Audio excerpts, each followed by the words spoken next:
حکم کی. اب یہاں اس آیت میں جی ایک تو ہے وَتِلْكَ عَادٌ، تل کا کس کے لیے آتا ہے؟ اس میں اشارہ ہے، ٹھیک ہے.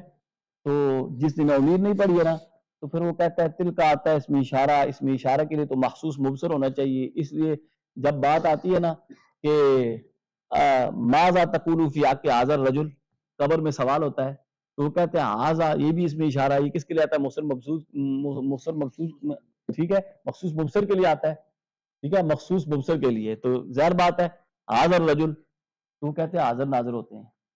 اس کا جواب کیا ہے؟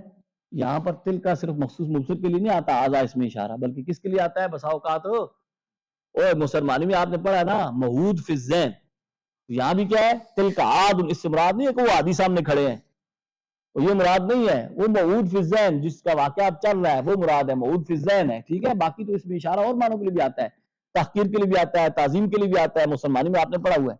آگے آتا ہے وَعَصَوْا رُسُلَهُ، انہوں نے نافرمانی کی اپنے رسولوں کی. عَصَوْا رُسُلَهُ، انہوں نے نافرمانی کی. رسول تو ایک آیا ان کے پاس ہے، تو ہود علیہ السلام، تو سب رسولوں کی. تو یہاں جمع کیوں سیغہ ہے؟ بعد کا سیغہ ہونا چاہیے. جواب ہو اور ایک ہی، کیونکہ پیغام سب کا اللہ کی طرف سے ہوتا ہے تو ایک ہی پیغام ہے، تو اس ایک کی نافرمانی گویا سب کی نافرمانی ہے. وَاتَّبَعُوا أَمْرَ كُلِّ جَبَّارٍ عَنِيدٍ وَاتَّبَعُوا فِي هَٰذِهِ الدُّنْيَا لَعْنَةً نتائج مخالفین یہود، بہت بھی اور پیچھا کیے گئے فی